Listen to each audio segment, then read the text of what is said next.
numbskulls. I'm broadcasting. Use Gritto, radio friends. The soap that gives your hands that dishpan look. How will the old man know you've been working if your hands don't have that dishpan look? Put a box of Gritto in a glass of water. Then listen to it fizz. Dopes. Remember, Gritto spelled sideways is atragg. And now Gritto's own story of Sandra Sandpile, and here's Mud in Your Eye. Music. I heard you on the wireless back in 52, lying awake intently tuning in on you. If I was young, it didn't stop you coming through. They took the credit for your second symphony, rewritten by machine on new technology. And now I understand the problems you could see. I met your children. What did you tell them? Video killed the radio star. Video killed the radio. Hello, everybody. Welcome to another fantabulous edition of The Glowing Dial here on Yesterday USA Superstation. Big John and Steve coming at you with another roughly 55 minutes of old-time radio entertainment. Hello, Steve. Hello there, John. 55 minutes, yes. That's what we're going to give you. And greet our listening audience out there, if you would, as well. Hi there, listening audience. How are you today? Yes, there's a gentleman out there somewhere that has a head cold and has been sneezing and coughing. I hope it doesn't come out on the mic, but you never know. Anyway, we're here to bring you two wonderful old-time radio shows today. And also, we're going to... we still have a contest to run here, folks. We have not received the correct answers. We do not have a winner yet. I've nary heard a sound from any of the listeners on that contest yet. Nary yet. Nary. Okay. Anyway, bringing our music out there.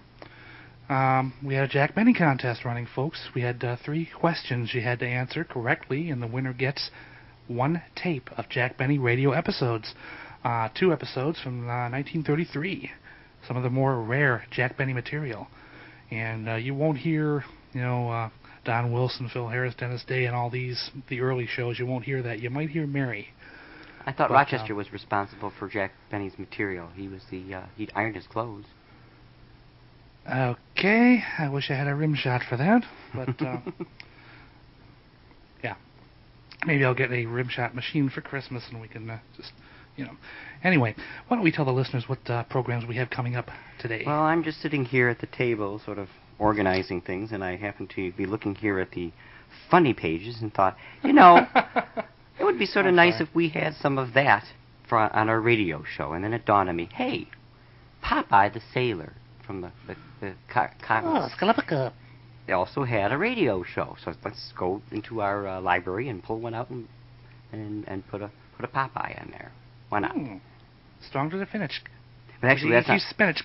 Yes. So I hate spinach. Yes. I like it raw. I don't like it cooked. I don't like it at all. Looks it like looks seaweed. like grass. Oh, well, fine. When it's cooked, it's like seaweed. I like it in a salad, nice and crunchy. So, anyway, Popeye the Sailor... Crunchy? Spinach? Ew. Yeah, crunchy. You leave it out like to lettuce. dry Well, or lettuce what? is crunchy, too. You chew lettuce, it crunches when you eat it.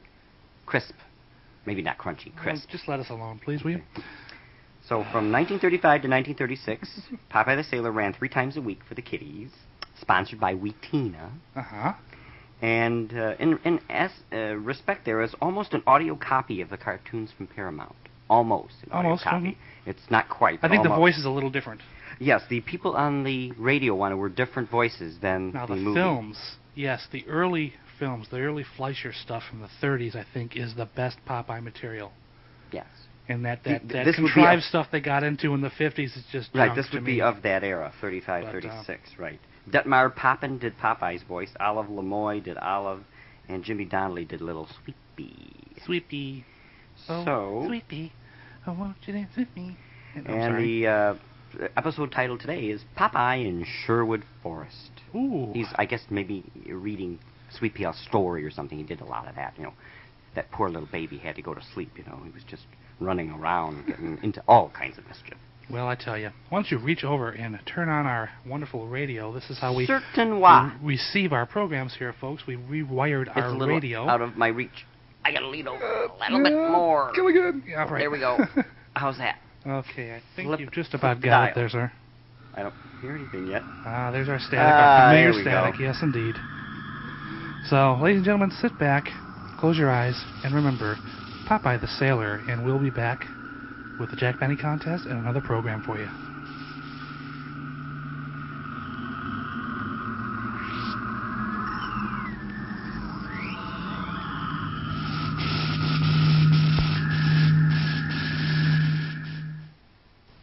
All hands on deck. Here's Popeye.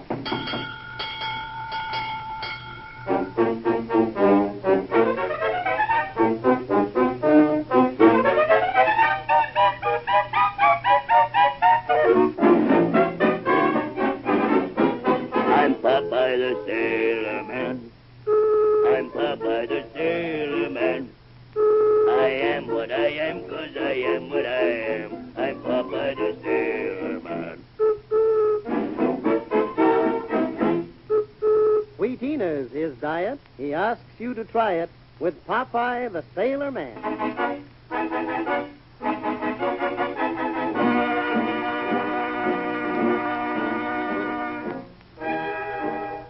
Well, these winter days that have kept Popeye Olive Oil Median with you indoors have been full of adventure. Tonight is another night by the fireside. It's after supper at Olive's house, and we find our four friends discussing their favorite book and talking about the place and the people they like the best. Oh, dear, I just love this book about Robin Hood. Every time I read it, I get sort of homesick for Sherwood Forest. Yeah, Robin Hood and his merry men was an elegant crew of swabs, all right. Gee, they sure were. That's the life for me. Dressing in Lincoln green and hunting in the great forest. And righting wrongs and doing kind acts. With plenty of need for muscle and sock. To say nothing of roast, venison, and huge meat pies. Let's see. There was Friar Tuck and Robin Hood and Little John. And Alan A. Dale, and oh, I do declare that man had the loveliest eyes. Boy on you and your goo-goo eyes. Go on, Olive. Read some more. All right, where were we? Now, let me see. Oh, yeah.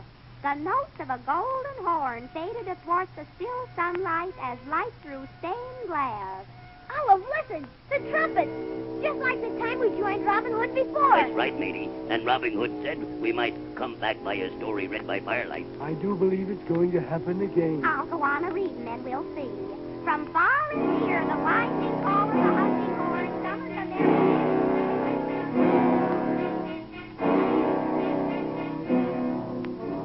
It's happened. Look, here we are in Sherwood Forest again. Hey, look to starboard, mate. There's them merry men. Just hundreds of them yonder across the stream. Gee, let's go over there. Maybe we'll find Robin Hood. And good Friar Tuck.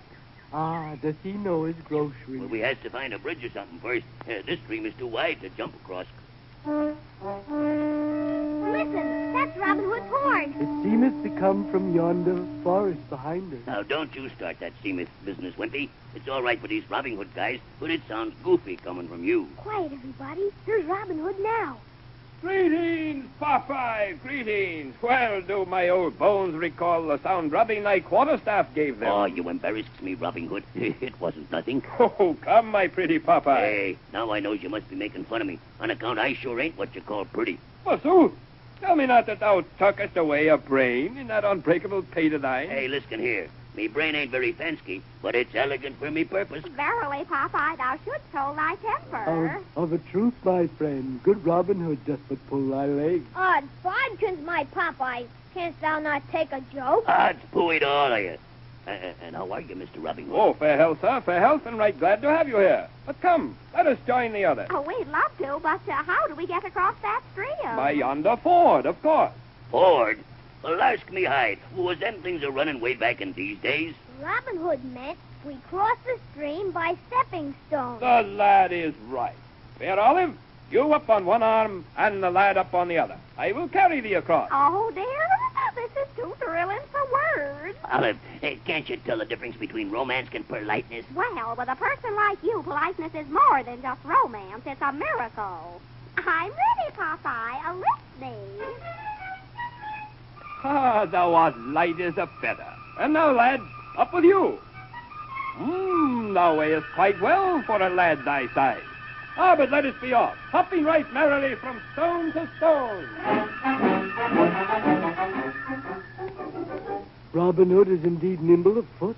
He has gained the farther bank with Olive and Matey. Yeah, and here he comes back again. And now for yonder wimpy. Another mere featherweight, I assure you. You mean featherbed, filled to the neck with hamburgers. Oh, featherweight or featherbed. I'll manage to carry thee. Come, up you go. By me troth, sir, this sack must be loaded with lead. Yeah, Wimpy don't weigh scarcely a ton. Can you manage him, Robin Hood? Wit ye well, I make it or drown. Blow me down. Robin Hood, I doesn't think I could have done better myself. Oh, my friend, I come now for thee. By me halibut, thou art but a thimbleful. Up with you. Hey, I object to this here babe and arm stuff. Come, sir, I brook no argument. Come up and away.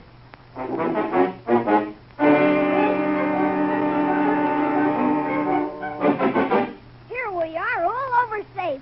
And even Popeye had to be carried. I am mad and I am embarrassed. I could have done it all by myself. Come, faster. I cannot have thee, Popeye, down in the mouth in me own show at Forest. No, but you're trying to make a big sisky out of me. Oh, sir, by hair and hollow. That shall not be. I tell thee what. What's that? I perceive that I have left me leathern pouch on yonder bank. You may carry me there and fetch it back here. You don't have to do all of that. I goes and gets it for you. I carried thee here, and by common courtesy, thou shalt carry me back. Okay, if you puts it that way, I carries you. Up you goes. Thou is no slight load thyself, Sir Ravenswood. Have a care, Popeye. Them stones are slippery. I hasn't trod slippery decks all me life for nothing. Here we goes, hopping. Thou art a fair and noble sportsman, Popeye, and now put me down, sir. Okay, now get your pocketbook and let's get back. Right, me good man. I have it up now. Up with you. What you mean, up with me? Why, I must fain carry thee back for the courtesy of thy having carried me here. 'Tis a custom. Nothing doing. I has a whole Popeye custom of me own.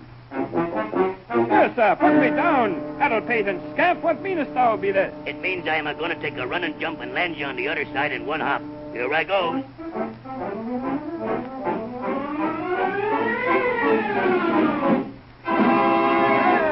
Oh, Popeye, you're wonderful. You hopped the stream with Robin Hood in one jump. I own me fair worsted and beaten, and that's in the very sight of me merriment. I hope you ain't embarrassed none, Mr. Robin Hood. Oh, no. Fair sport and fair winnings leave no hard feelings. But willst try my game? Sure, I will. What is it? Oh, me, Popeye, I'm sure you're in for something now. 'Tis naught but to shoot arrows with me good long bow at yon archery butt. Blow me down. Bows and arrows. Let's play Injun. Thou speakest light. Yet not another man in all merry England can draw the stout long bow of Robin Hood. Gee, it sure is a big bow. Aye, lad, and it taketh a mighty man to even draw back the thong.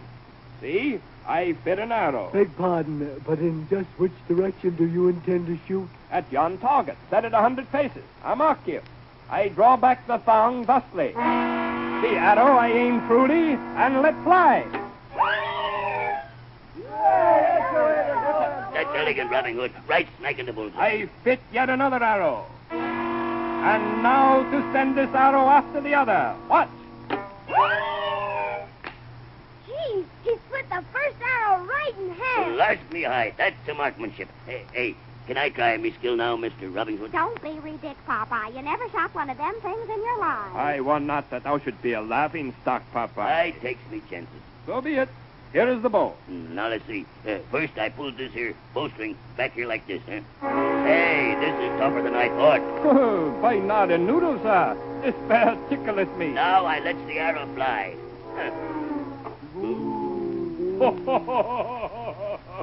Well done, sir. Well done. A good 3 feet it flew. It serves you right, Popeye. You know very well shooting arrows isn't your sport. Of a truth not. 'Tis the sport of kings.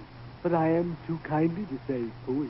Don't let it bother you, Popeye. Your champ has plenty of other things. I knows what's the matter. Me muscle ain't up to full pressure. On account I wore it down a skipping stones in that there river. I have an inspiration. Would it be... Yes, it would. I need special extra arrow shooting muscle. Give me me favorite cereal. Your requirement? Well, because this bow is tough and I wants to make me a bullseye, I needs at least 2 bowls. 2 bowls coming up. Ah, me senses swoon me. 'Tis that aroma that doth sniff so blissfully. Yay! Oh, don't tell me, lad. It's sweet Tina. 2 bowls for a bullseye. Now look at me muscle. Now hand me that there long bow, Robin Hood. Ah, thou beest a glutton for punishment. Hey, I knows me cereal. Now let's see. I pulls it back like this. Why, me faith, what hearest I? I'm kind of afraid it's your bow, Robin Hood. Ah, that is paddle, lad. No man can break that bow. Pull her full well back, Popeye.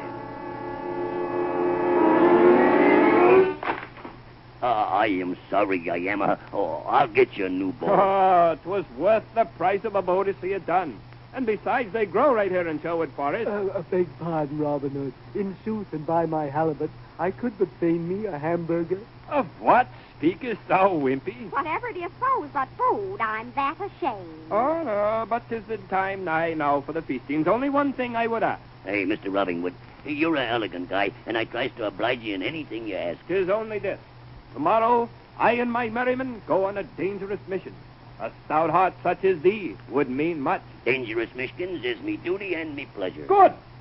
Then the boon I crave is granted. But come, no more now. I will tell thee all on the morrow. And now, with my horn, let me summon all to the feast.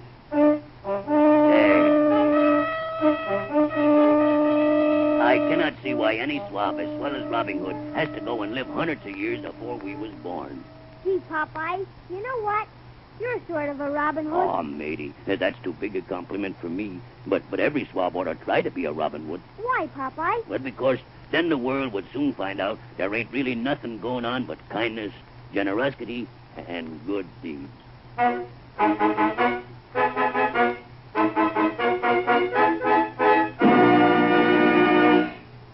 Mr. Harper, will you take the stand, please? Yes, sir.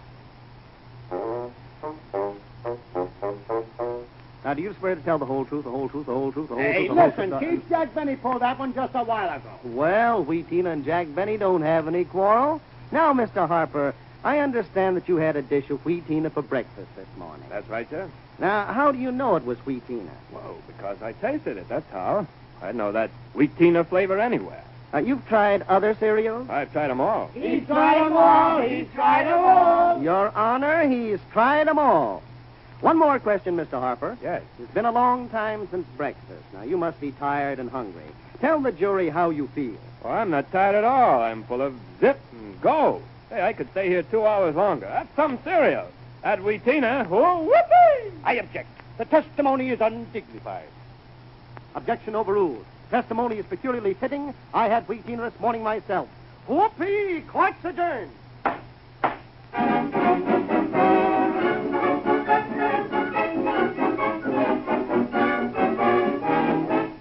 I am what I am, 'cause I am what I am. I'm Popeye the Sailor Man.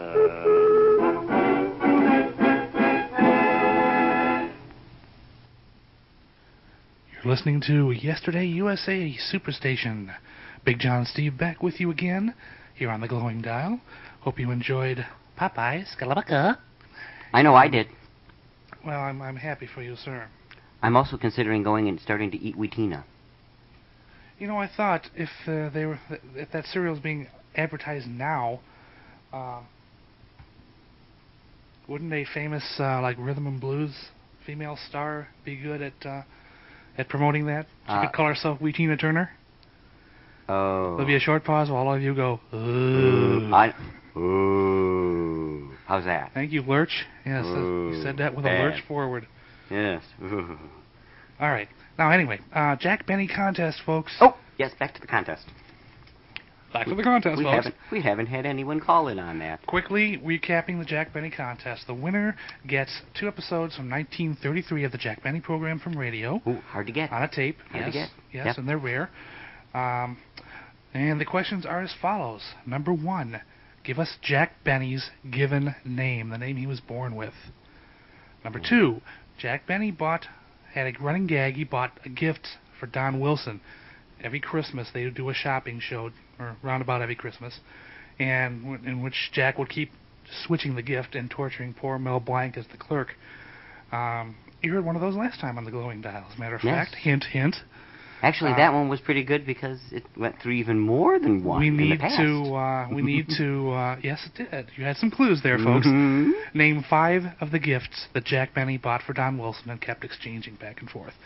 Number 3 is Jack Benny had many sponsors over the years, from to and even so.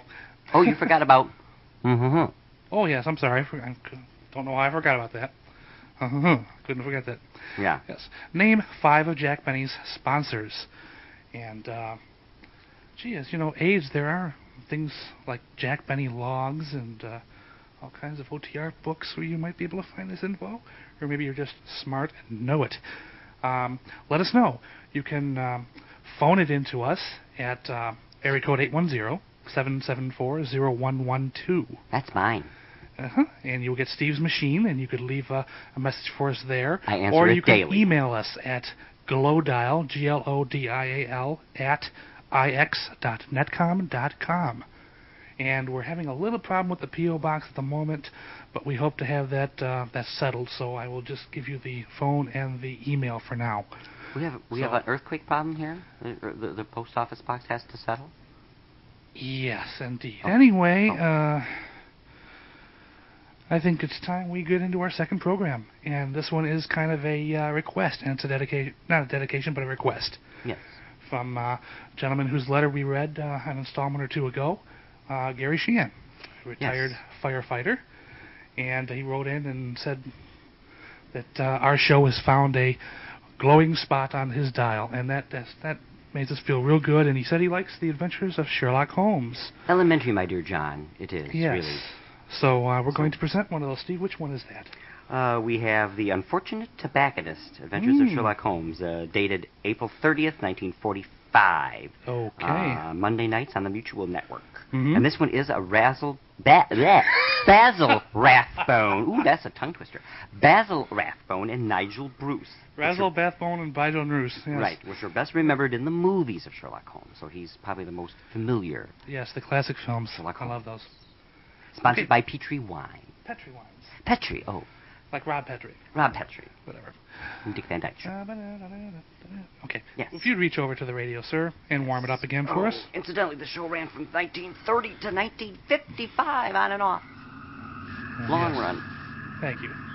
Okay, you may return to your normal seated position, sir. The Unfortunate Tobacconist. All right, so sit back, close your eyes, and remember Sherlock Holmes, starring Basil Rathbone and Nigel Bruce. Got it right. And we'll be back.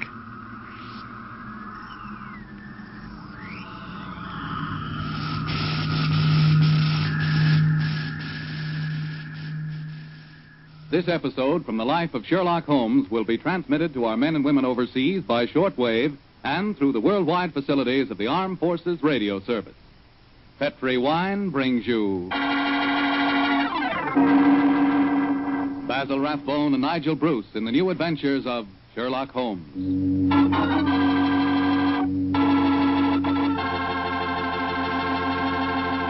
The Petrie family, the family that took time to bring you good wine, invites you to listen to Dr. Watson tell us about another exciting adventure he shared with his old friend, that master detective Sherlock Holmes. It began on a summer evening in 1906. I'd been for a long walk in the park, I remember, when I returned to Baker Street and entered our rooms. Holmes looked up at me with a twinkle and spoke. You look positively glowing with health, Watson. Well, I had a splendid walk, my dear fellow. You should have come with me. The park was looking particularly beautiful. Well, old chap, during your absence, I've decided to write another monograph. Oh, what's the subject this time? Occupational liability to murder. For instance, the mortality rate is naturally high among policemen and detectives. Physicians are murdered with fair regularity, but the murder of a dentist is rare.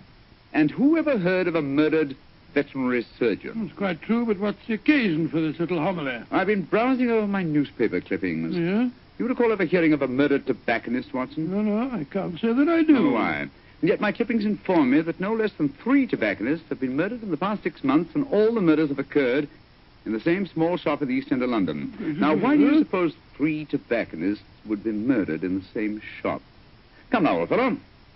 Give me a logical solution to the problem, will you? Well, let me see. You say that the shop's in the East End? Yes. Is it near the river? As it happens, it's on the water's edge. And supposing the tobacconist shop was the headquarters of a smuggling ring. Perhaps boxes of cigars were unloaded from the dock and brought to the shop. Cigars containing pearls or opium or something. Watson, my dear fellow, you're doing splendidly. You must walk in the park more frequently. You're positively scintillating. Oh, no, you're making fun of me. I assure you I'm not. You're expecting anyone home? No, probably a visitor from Mrs. Hudson. Go on with your fascinating theory. Now, why are 3 tobacconists murdered? Well, because they know too much. Perhaps they demand a share in the profits, so the head of the ring decides to kill them. Plausible enough, Watson. I really must congratulate you. I can see that I'm very lucky in having a biographer with such a lively imagination. Thanks very much. Come in. That's very nice of you. Imagination. Oh, hello, Lestrade. Lestrade, I'm glad to see you. I hope I'm not intruding. Not at all, my dear fellow. Come along, sit down. Thank you, Miss Holmes. Anything remarkable on hand? No, Miss Holmes. Nothing very particular. Then tell me all about it, Lestrade. Can't hide anything from you, can I, sir? Yes, there is something on my mind, and no mistake. And it concerns the 3 murdered tobacconists, I see. Splendid. Now, how the blazes did you know that? Yes, Holmes, that's pure magic. Not at all, my dear Watson. It's simple deduction. Deduction? Observe the 5 cigars peering out of Lestrade's breast pocket. They are of a far superior quality to his usual brand. Obviously, the scene of his latest investigation has proffered certain, well, shall we say, professional perquisites. Am I right, Lestrade? Of course you are. Careful one, Mr. Holmes. Thank you, I'll stick to my pipe. Well, how about you, Doctor? Oh, thank you, Lestrade. By Jove. Coronas. And now, Inspector, tell me about the murdered tobacconists. Well, how much do you know about the case? Just what I've read in the papers. Well, curiously enough, we were discussing the affair as you walked in, Lestrade. It's a strange business, gentlemen. I only got hold of the old story today when I had a long talk to young Jack Longworth. He's the owner of the shop. When in relation to Gerald Longworth, the taller member of Parliament who battled so successfully against the slum clearance bill? His son, Mr. Holmes. Nice young fellow, too. When his father died, he inherited this shop along with a lot of other property in the East End. Well, how big a shop is it, Lestrade? Oh, just a hole in the wall, Doctor. Like all the other shops in that part of London. Young Mr. Longworth tells me he first rents it to a man by the name of George Grillet. He lives there with his daughter Lily and made quite a nice go out of the shop. 6 months ago, when Jack Longworth was abroad, George Grillet has a stroke and nearly kicks the bucket. Kicks the what? He nearly dies, Doctor. Oh, kicks the bucket. Remember that. And then what happened, Lestrade? Well, while he's in the hospital, his daughter gives up the lease on the shop. A few days later, an Italian takes it over, and a couple of weeks later, he's found with his throat cut. Did you investigate that first murder yourself? No, Mr. Holmes. It seemed like any of a dozen killings we get in that part of London. A shopkeeper cut up, his till emptied, no clues. Well, who was the next tenant? A Scotchman. Bloke by the name of Mackintosh. A few weeks after he moved in, the same thing happened to him. That time, I did go down there, but I couldn't find out nothing. Was robbery again the apparent motive? Yes, sir. But the killing wasn't the same. He was strangled with a silk scarf. Silk scarf, eh? And who was the third tenant? The man who was murdered yesterday? A Hindu fella. A man by the name of Mukherjee.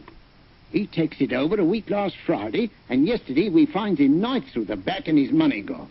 Of course, I was down there before you could say Crystal Palace. But once again, I didn't find out nothing. No knife, no fingerprints on the till, no footprints. Just a very dead Hindu. Was young Mr. Longworth a landlord in England when these murders occurred? Yeah, that's the funny thing about it, Mr. Holmes. He docked at Tilbury yesterday morning. He didn't know nothing about what had been going on. Well, I imagine he'll have difficulty in renting the shop after 3 murders. Well, that's just it, Doctor. That's why he comes to me at the yard. George Grillet, his first tenant of the shop, moved back there today with his daughter Lily. And young Mr. Longworth's worried about them. Oh, if you ask me, he's more worried about the daughter than he is about old man Grillet. So the original tenants of this shop are back in residence again, eh? And what do you want me to do? Well, I thought perhaps you'd be interested enough to come along with me and look at the shop, Mr. Holmes. I should be very glad to, my dear fellow. Get your coat and hat, Watson. Oh, that's right. Oh, yeah, that wretched instrument. I'll answer it. Hello? Mycroft, how are you? What? Yes. Yes, he's here now. Why, of course. I'll do everything I can, certainly. Let's have dinner together soon, shall we? Splendid idea. All right, goodbye. Well, is that your brother, Holmes? Yes.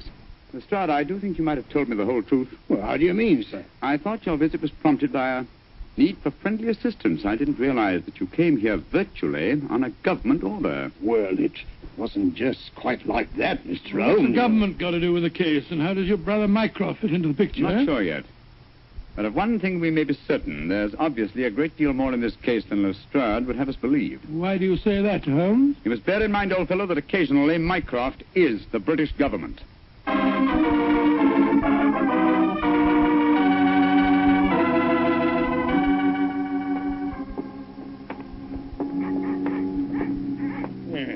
Nice part of London to take a walk in on a foggy night, ain't it, gentlemen? All our policemen work down here in pairs, you know. Yes, I don't blame them. It's a vile neighborhood. There's the shop just ahead of us, with a sign hanging out. Hello, there he is again. Oh. See that bearded Hindu skulking off around the corner there? Oh, yes. He's been haunting the place ever since I came down here. So a bearded Hindu haunts the place, eh? Yes, and yesterday, Holmes, the Hindu proprietor of the shop was murdered. Exactly. Well, here we are. I'll go in first. Depressing looking place, huh?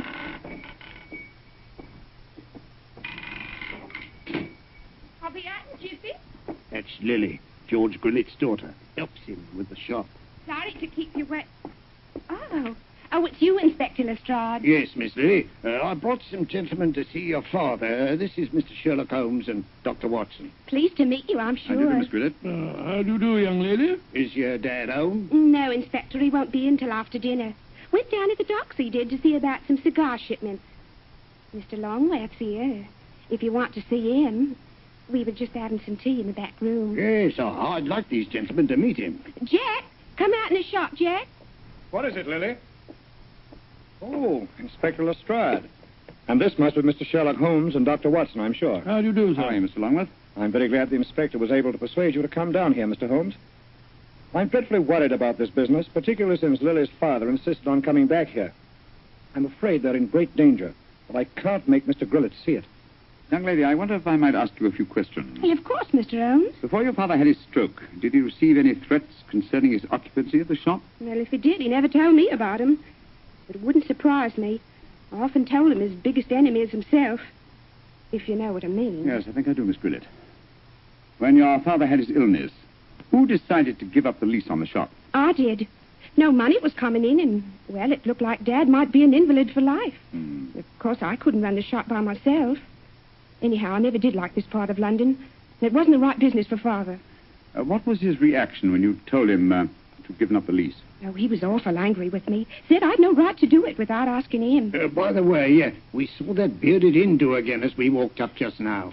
He's been hanging around ever since we came back here, Inspector. Well, has he actually come into the shop, Miss Grillet? No, but he keeps walking by and looking in the window. I'm sure if we both went into the back room or left the shop for a little while, well, he'd come right in. Then I suggest we give him the opportunity he's seeking. Miss Grillet, I wonder if you and Mr. Longworth would mind leaving the shop for a while. Of course not, Mr. Holmes. Make your departure rather ostentatious, shall we say, so that he can't help noticing it. Give us half an hour or so and then come back. Perhaps you wouldn't mind going with them, Lestrade. But, Mr. Holmes, this is my case. I know, but in a situation like this, Watson and I work much better alone. We may have to go a little outside the law, and your presence might embarrass us. You'd never think I was a detective, too, would you? Very well, We'll be back in Mr. half an hour.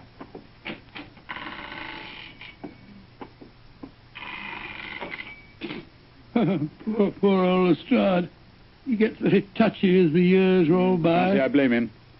I'm leaving him completely in the dark. Come on, Watson. Behind the counter. No, my dear fellow. Not under it, old chap. We lift the flap.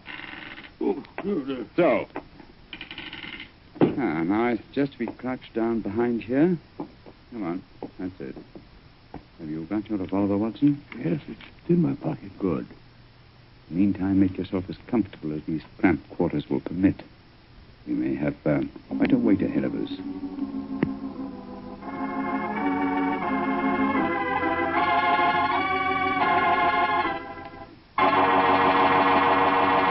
Look, Holmes. There's the Hindu now, peering through the window. Oh, handy. Yes, sir. Here he comes.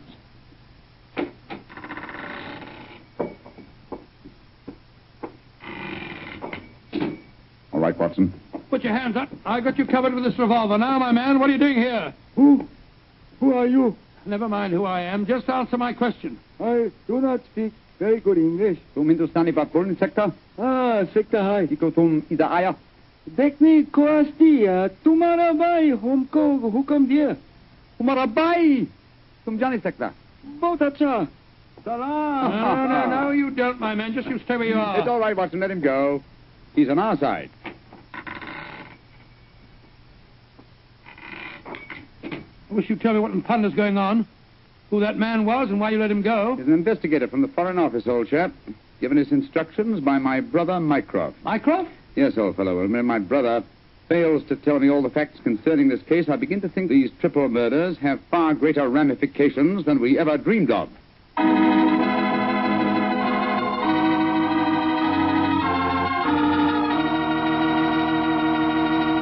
Dr. Watson's story will continue in just a second. Just about time enough for me to mention that any meal becomes a better meal when you serve it with Petri wine.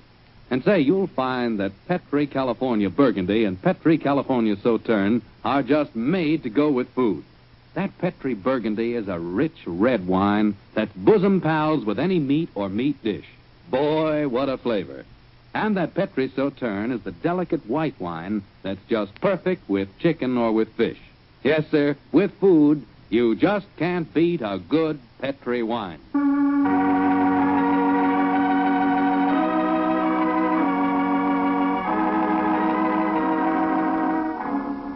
And now back to tonight's new Sherlock Holmes adventure. A puzzling case is occupying the attentions of Sherlock Holmes and Dr. Watson. 3 murders have taken place in a small tobacconist shop in the East End of London. As we rejoin our story, it's late at night, and Sherlock Holmes and Dr. Watson, accompanied by Inspector Lestrade, are once again walking toward the ill-fated shop. Well, I don't see that you've accomplished much, Mr. Holmes, except that you've just bought me a nice dinner. Oh, we're making progress, Lestrade. If only by the elimination of obvious suspects. But there's a pattern to this case, and that should give us a clue. Well, how do you mean, Holmes? My dear fellow, consider the obvious motive of these murders, and particularly observe the results they've obtained. Well, the motive was the same in all 3 killings, robbery. Oh, no, Lestrade. Don't let the theft of a few pounds from the till blind you to the real motive. Look. Here's Miss Gridlett now, coming out of the shop. Good evening, Miss Gridlett. Hello, Mr. Holmes. Is your father home yet? Yes, he is, Mr. Holmes. Well, I can't tell you how anxious I am for you to talk to him. I'm going to meet Mr. Longworth. He's taken me to the music hall. I should be home just after 10. I hope you'll be able to stay with Dad until then. Well, don't you worry, Miss Gridlett. We'll keep an eye on him. Oh, thanks ever so much. Oh, Mr. Holmes. Yes, Miss Gridlett? Please don't go into our rooms in the back, will you? I've left things in a frightful mess. I quite understand, Miss Gridlett. Well, ta-ta. See you later. Let's go into the shop.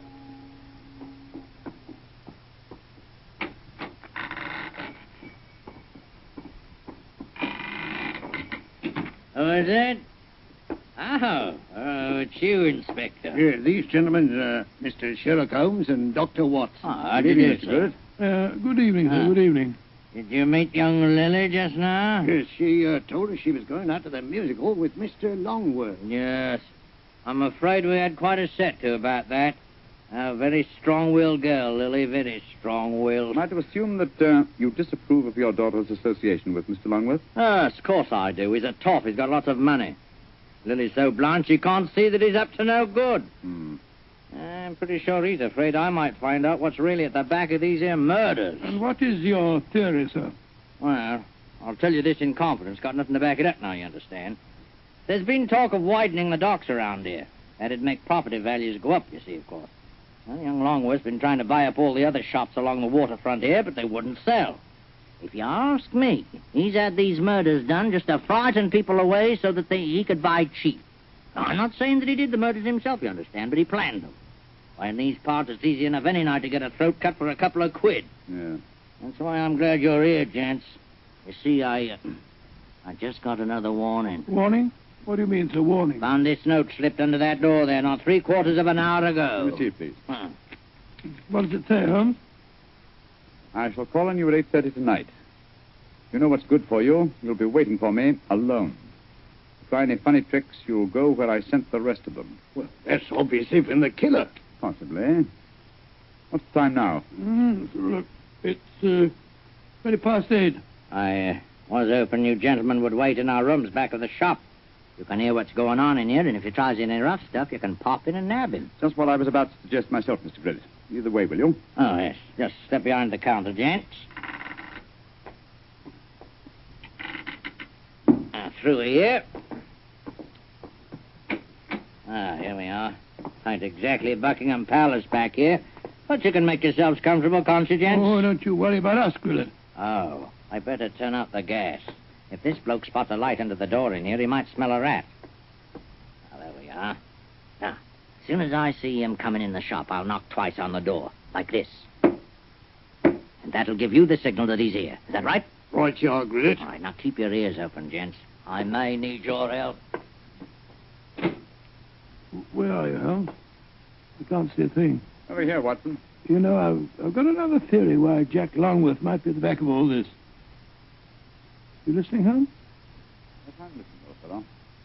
What is your theory? Longworth knows that Grillet doesn't approve of his having anything to do with Lily. So when he goes abroad, he leaves instructions to murder the tobacconist.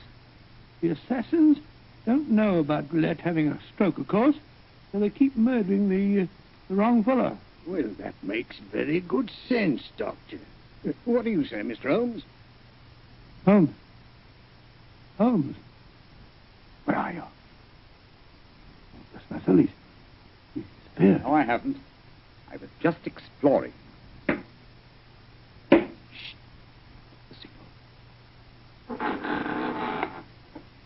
goes the front door. Somebody's come in.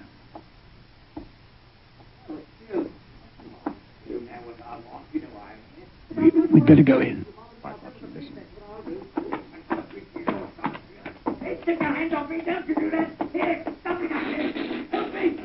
We've got to get in there at once. Open the door. Well, it's locked. Never mind that. Get your shoulders into it. Come on, help me. On here. Come on, one more.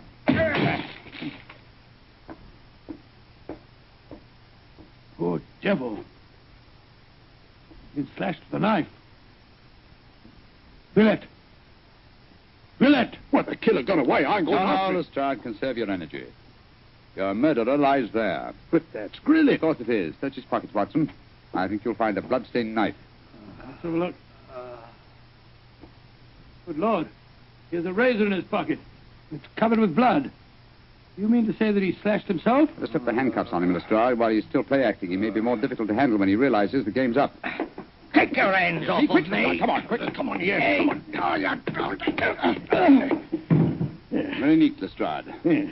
Well, now that I've knocked a wounded man out cold, perhaps you'll tell me what's going on, Mr. Holmes. Yes, I'm completely in the dark, too. Oh, it's very simple, really. Grillet has just staged a fake attack on himself. Fool us into believing that someone else is the murderer. Yeah, but the threatening note he received... Composed by himself for the occasion. Yes, but we heard voices. We heard the shop door open. We heard Grillet talking to himself. And as for the shop door, that's how he gave himself away. Well, how do you mean, Mr. Holmes? Whenever the shop door opens, there's a bell that jangles. You will notice, so. Yeah, that's right, there is. There was no bell jangle when we were in the back room. Grillet got us in there, locked the door on us unobtrusively, and staged his little drama. Yes, but we heard the door creak open and close, Mr. Holmes. The creak of this flap in the counter would sound exactly the same, my dear fellow. Now listen. Yes, but why, Holmes? How did you spot that Grillet was a man? It was obvious from the beginning that since nothing had changed about the shop except the ownership, that the attackers were directed against any tobacconist who was not Grillet himself. Of course, his daughter, Lily, obviously knew what was going on. Well, I don't see how you figured that one out, Mr. Holmes. Every remark that she made showed that although she loved her father, she knew his failings. In any case, she gave me the final clue. Well, what clue was that? in very pointedly asking me not to go into the back room of the shop. Of course, she meant the reverse of what she said. I followed her advice when you were explaining your theory to Lestrade. Well, what did you find, Mr. Holmes? Miss Grillet had obligingly left a secret door open, a door leading to a passageway that seemed to go down to the waterfront. We'll examine it more thoroughly in a minute. Yes, but I still don't understand Grillette's motive, Holmes. Neither do I, old chap. No, I suspect that from the interest of the Foreign Office in the case, this shop has been the headquarters of an espionage ring. I'm afraid the final answer to that question will have to be given by someone else. Oh, who, Holmes? By my elder brother, Mycroft. Humiliating, isn't it, Watson?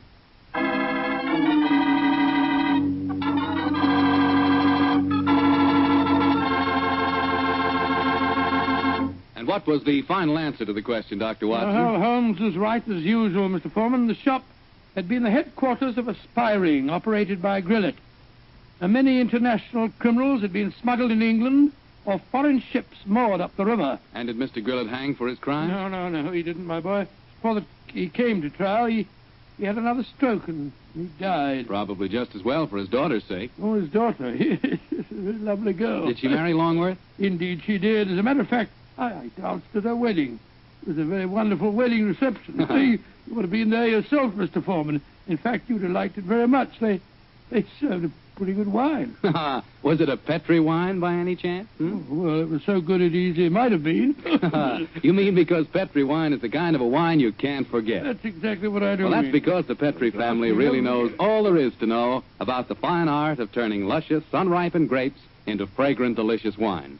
You see, the Petri family's been making wine ever since they started the Petri business way back in the 1800s. And they've been able to hand on down in the family, from father to son, every bit of their skill and experience. That's why Petri wine is so good today, because Petri took time to bring you good wine. And say, don't forget to take a moment yourself and send for your free recipe calendar.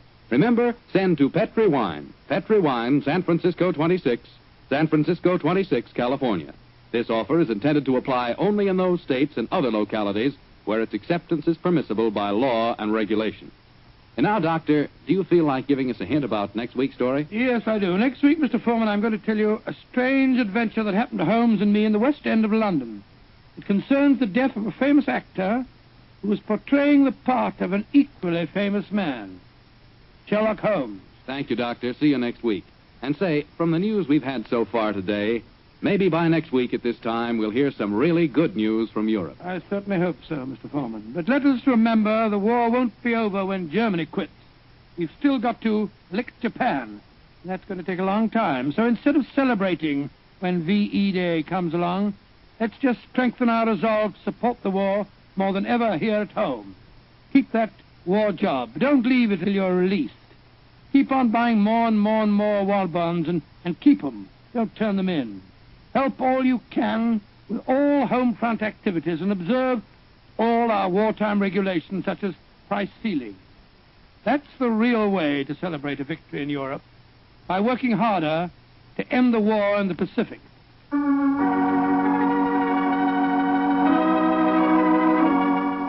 Tonight's Sherlock Holmes adventure is written by Dennis Green and Anthony Boucher and is based on an incident in the Sir Arthur Conan Doyle story, The Adventure of the Six Napoleons. Mr. Rathbone appears with the courtesy of Metro-Goldwyn-Mayer, and Mr. Bruce with the courtesy of Universal Pictures, where they are now starring in the Sherlock Holmes series. The Petri Wine Company of San Francisco, California invites you to tune in again next week, same time, same station. Meanwhile, don't forget to take advantage of our offer of a free recipe calendar.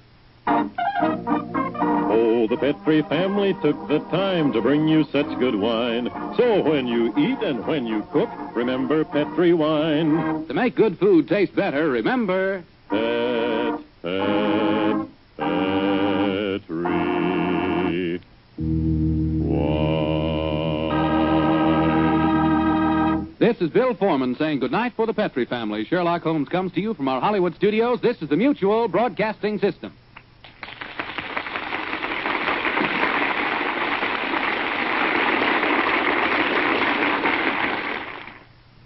All right, folks, that was Sherlock Holmes from, what was that? That was a little tape deck. 1945. You know, that date seems to ring in my head. If I'm not mistaken, I think April 30th, 1945 was the day that Franklin Roosevelt died. It I'm not may have mistaken. been. I'm not up in my history, so I cannot confirm that. I can't confirm that either. I don't have anything in front of me, but that date sure seems to sound familiar to me. You know, that's a very famous date. So that could have been the show on that very day. It could have been. Folks, I'd like to thank you for listening once again. And Gary Sheehan, I hope you enjoyed that episode of Sherlock Holmes.